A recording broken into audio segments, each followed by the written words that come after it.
Alors, après avoir corrigé les exercices de géométrie 3D, on va compléter quelques feuilles qu'on a oublié de compléter dans le cours. Alors, on est à la page 25. Donc, les gros exercices qui étaient importants, c'est l'exercice 2. L'exercice 1, c'est un tout petit exercice, mais que j'ai pas encore complété. Donc, si vous regardez, vous essayez de le compléter et vous mettez en pause, puis vous corrigez. Alors, l'oxygène et l'hydrogène sont des non-métaux. La différence d'électronégativité entre O et H vaut, vous allez voir dans votre tableau, et vous allez trouver que l'électronégativité de H c'est 2,1, que l'électronégativité de O c'est 3,5, 3,5 moins 2,1, ça fait 3 moins 2, 1,5, 1,1. On va y arriver. Donc,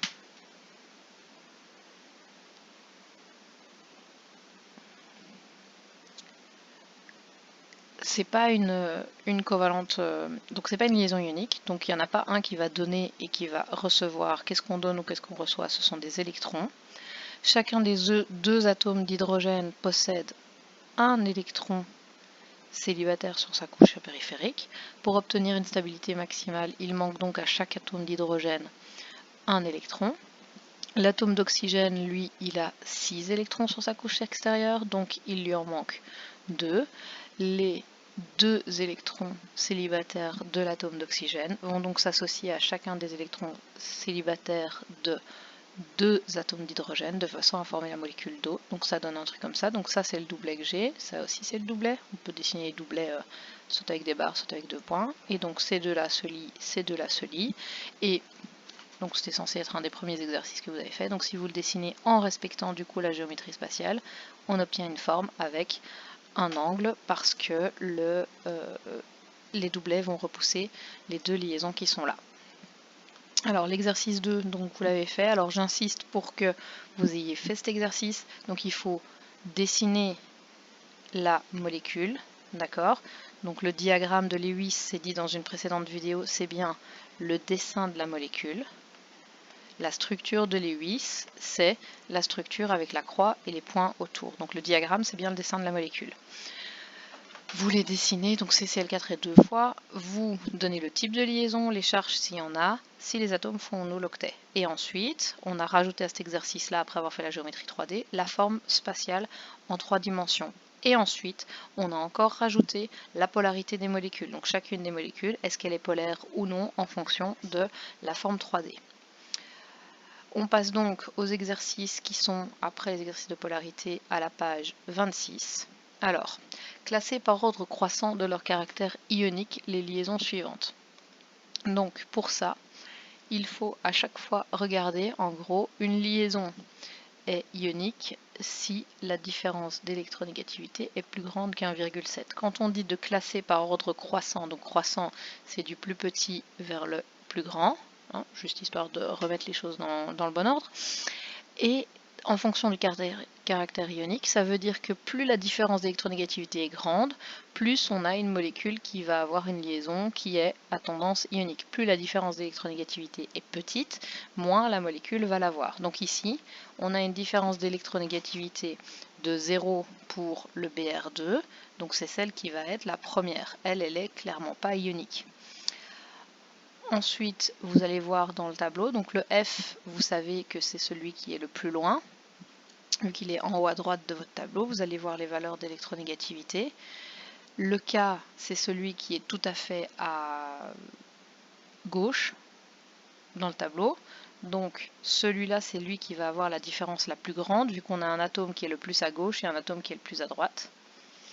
Ensuite, le C et le F, ils sont relativement proches dans le tableau. Donc c'est ceux qui vont avoir une différence, plus ils sont proches, plus la différence va être petite, on est d'accord? Parce que plus ils sont proches, plus ils ont des électronégativités qui sont semblables. Donc la différence est de 0 pour BR2, elle est très proche pour C et F qui sont proches dans le tableau, elle va être plus éloignée pour CA et O qui sont plus loin l'un de l'autre du tableau, et encore plus pour KF qui est à gauche dans le tableau et F qui est à droite. Alors 2, c'est le même exercice, sans consulter les valeurs numériques du tableau périodique. Prédisez dans quelle liaison chacun des groupes suivants, prédire quelle liaison entre les trois va être la plus polaire. Donc ça veut dire qu'on ne veut juste pas que vous regardiez les valeurs numériques. Donc c'est par rapport à la position dans le tableau périodique. Donc si j'ai mon tableau périodique qui est comme ça, je vous rappelle que l'électronégativité, elle augmente quand je monte dans le tableau et elle augmente quand je vais à droite. Donc l'électronégativité augmente comme ça dans le tableau. Donc de nouveau, la liaison qui est la plus polaire, c'est la liaison où il y a le plus d'écart entre les deux atomes, la plus grande différence d'électronégativité. Et pour avoir une grande différence d'électronégativité, il faut être éloigné dans le tableau périodique. Donc vous prenez votre tableau périodique, vu qu'il n'y a pas les valeurs d'électronégativité dedans, et vous regardez par rapport à la position dans le tableau qui va avoir le plus grand éloignement pour avoir la plus grande la liaison qui est la plus polaire. Donc C et F, ils sont à certains endroits. Le SI et le F, le SI il est beaucoup plus à droite, donc il est beaucoup plus proche. Non, pardon, le SI il est en dessous du C et le GE il est en dessous du F. Voilà, donc c'est ça. Donc en fait j'ai C, SI, GE et puis j'ai F qui est là. Donc celui qui est le plus éloigné, c'est le GE et le F. Entre PCL et SCL, c'est le P qui est le plus éloigné vu qu'il est 2 cases à gauche du CL. Entre S et F, S et CL et S et BR, vous regardez où est le S, SF, SCL ou SBR. La plus grande différence, ça va être entre S et F. Entre TICL, alors attendez parce que je cherche le TI dans le tableau, ouais, TI, SI et GE, celui qui est le plus éloigné, c'est TI, CTI. Donc, c'est celui-là qui va être le plus polaire parce que la différence est la plus grande. Donc, ça veut dire que si la différence est la plus grande, ça veut dire qu'il y en a un qui tire plus les électrons vers lui. Entre CH et SIH, c'est le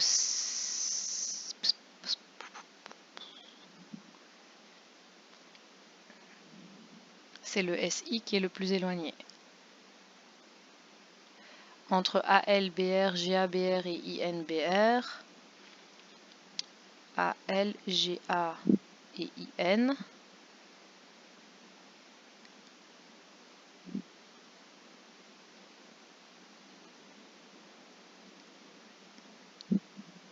c'est le IN qui va être le plus éloigné. Entre CO et SIO, CO et SIO, c'est SIO qui est le plus éloigné. OF et OCL, c'est O et CL qui sont les plus éloignés.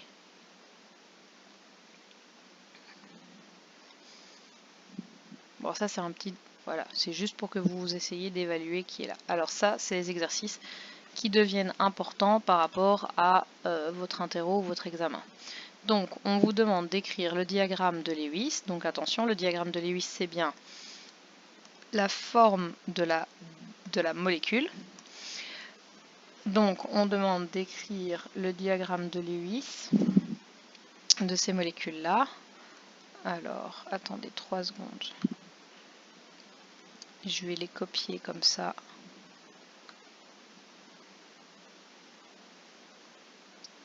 On les a à l'autre page. Et alors, histoire de se remettre en condition interro, on va donc faire le dessin, le diagramme de Lewis. Donner le type de liaison.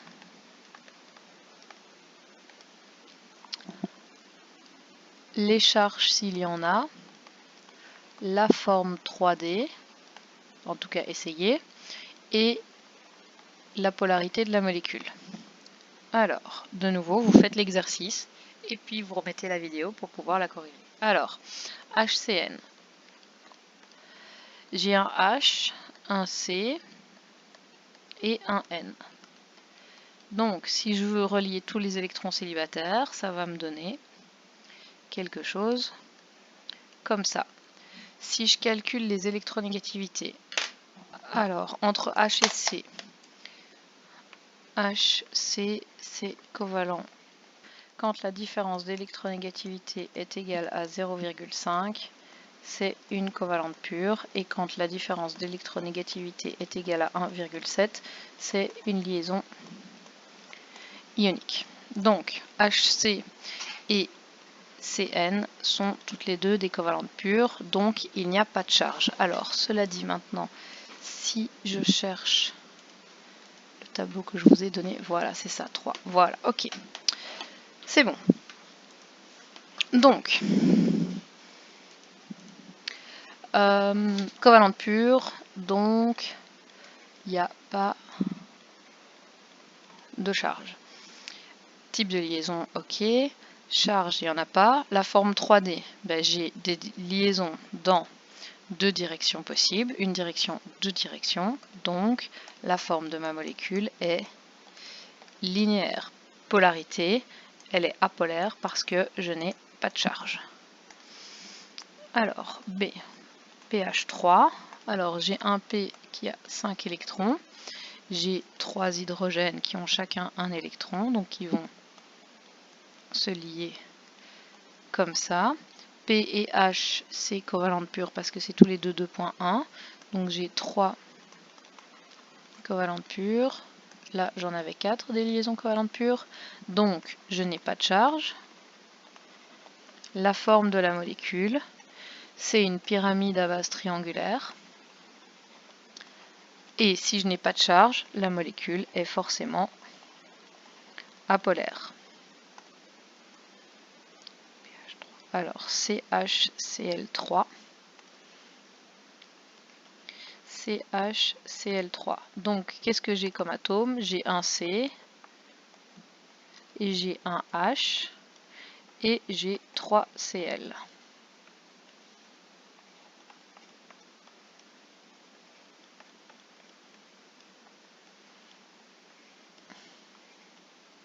Alors, je sais que la liaison CH, c'est une covalente pure. Les liaisons CCl, je regarde dans le tableau. 2.5 moins 3, ça fait aussi 0,5, donc ça fait 3 covalentes pures. Donc, je n'ai pas de charge. La forme, c'est un tétraèdre, parce que le C se met au centre d'un tétraèdre car il l'envoie dans 4 directions possibles.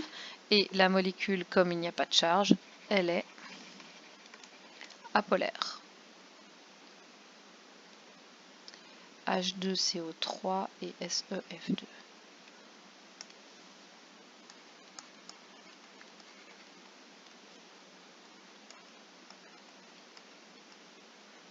Alors, H2CO3. Je sais que c'est un composé qui est ternaire. Dans un composé qui est ternaire, je dois mettre le C au milieu avec sa structure. Je dois mettre les 3 hydrogènes que j'ai et les 3 oxygènes et les 2 hydrogènes vers l'extérieur. Donc, comment ça se passe? Ben, j'ai 1, 2, 1, 2, 1 et 2. Alors, la liaison CO, c'est une liaison covalente polarisée. La liaison HO aussi. Si vous calculez les différences électronégativités. J'ai donc 1, 2, 3, 4, 5, 6 liaisons covalentes polarisées. Au niveau des charges, les oxygènes sont plus électronégatifs que les C et les H, donc ils attirent les électrons. Les H deviennent donc delta+, et le C devient 4 delta+. Ah voilà, c'est ça que j'ai. J'ai oublié de vous demander s'ils faisaient l'octet. Donc pour dire s'ils font l'octet, ben vous comptez s'il y en a 8 tout autour. La forme. Alors, j'ai combien de liaisons dans combien de directions? j'ai une liaison dans une direction, dans une autre direction et dans une autre direction. Donc la forme va être un triangle plane. Est-ce que la molécule est polaire ou non? Alors j'ai une molécule qui va être un triangle plane, mais est-ce qu'elle est symétrique dans tous les sens? Non, parce que j'ai un sommet et deux autres sommets qui sont différentes, donc la molécule va être polaire, alors que d'habitude dans les triangles c'est une molécule qui est apolaire. Alors le SE et le F2, donc j'ai un SE, le SE est où dans mon tableau? Dans la colonne... je ne sais pas, attendez. Ah, dans la colonne 6, oui.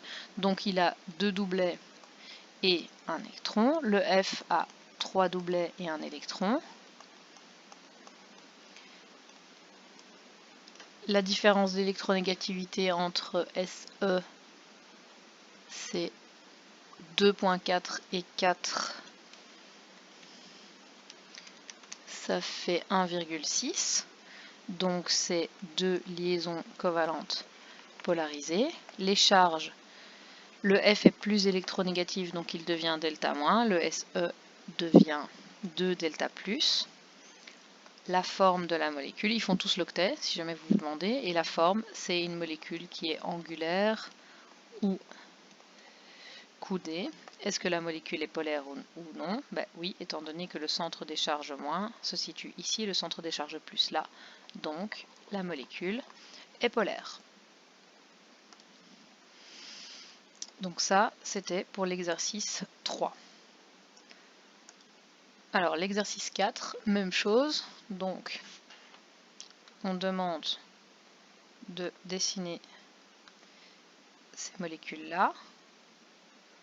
Donc, on retourne. On va refaire tout. Donc, dessin, type de liaison, charge plus octet cette fois, comme ça on ne l'oublie pas, forme 3D et polarité. Alors soyons clairs, je vous demande de me faire tout ça, mais si vous voulez répondre à la question de l'énoncé, donc si je vous avais rien précisé, de toute façon vous devez tout faire pour pouvoir dire si la molécule est polaire ou pas.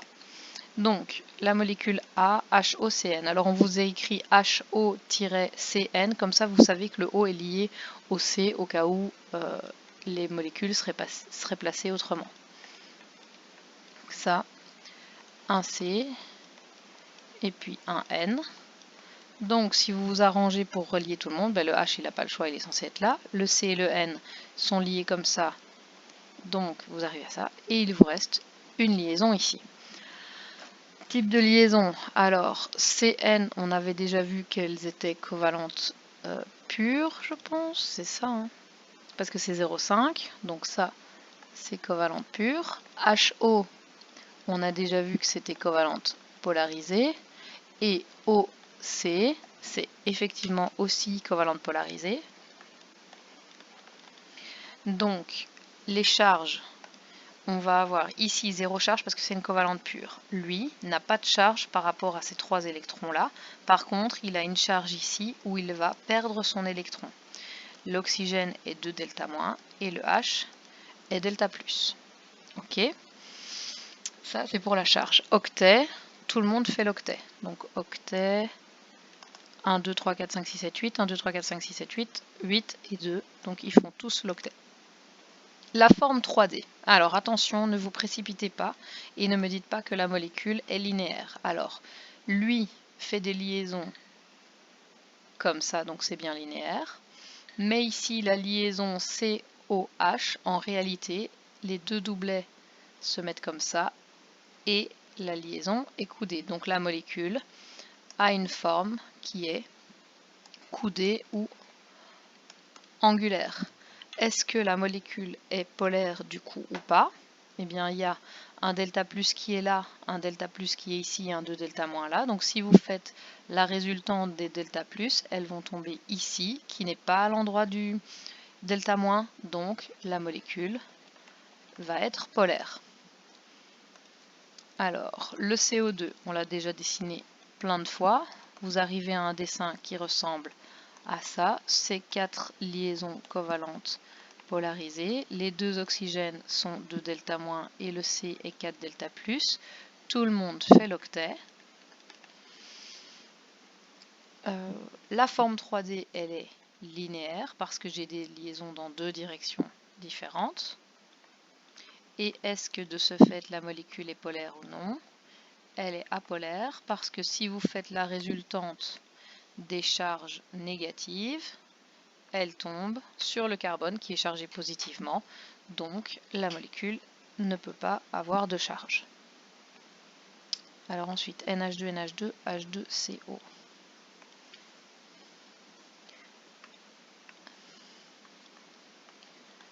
NH2, NH2, HBCO? Non, c'était quoi? H2CO. H2CO avec C qui est central, on vous le dit. Et là, on vous écrit un truc bizarre qui est NH2, NH2 comme ça. Ça veut dire en fait que vous avez les deux N qui sont liés l'un à l'autre. Donc vous savez déjà que vous avez les deux N comme ça et qu'il y en a deux qui sont d'office liés comme ça. C'est ça que veut dire cette barre là. Parce qu'il y a des choses que parfois vous ne pouvez pas savoir. Donc ce N là est encore lié à 2H et celui-là encore à 2H. Les liaisons entre N et H, la différence d'électronégativité est égale à N3 0,9. Donc ce sont 1, 2, 3, il y a 4 covalentes polarisées et une covalente pure entre N et N. Les charges, eh bien, celui-là est delta+, celui-là est delta+, celui-là est delta+, celui-là est delta+, celui-là est 2 delta- et celui-là est 2 delta-.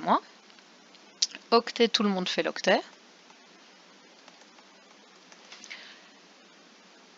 La forme. Alors, la forme, vous allez me dire que la molécule est symétrique, mais elle n'est pas symétrique dans tous les sens parce qu'on a les doublets ici, et donc les doublets vont repousser ces liaisons-là. Donc en fait, on va avoir une sorte de pyramide ici qui va être emboîtée dans une seconde pyramide là. Donc c'est des pyramides, elles sont symétriques gauche-droite, mais elles ne sont pas symétriques en haut en droit. Donc si on fait la résultante entre les charges plus, elles vont tomber quelque part ici, et la résultante entre les charges moins, elles vont tomber là. Donc on a une molécule qui va être polaire et une forme qui va être une espèce de double pyramide. Alors je vous rassure, ça en interro, je ne vous demanderai pas la forme 3D. Par contre, je peux vous demander si elle est polaire ou non. Donc en ayant dessiné ça, vous devez vous rendre compte qu'elle est symétrique comme ça, mais elle n'est pas symétrique horizontalement, donc d'office, la molécule sera polaire. Pour que quelque chose ne soit pas polaire, il faut qu'elle soit symétrique dans tous les axes. Alors H2CO avec un C qui est au centre. Donc j'ai un C, un oxygène et puis 2H. Il n'y a pas 36 façons de le faire, donc j'ai un C qui va être comme ça et comme ça. La liaison, j'ai 2 covalentes pures entre C et H et j'ai 2 covalentes polarisées entre C et O.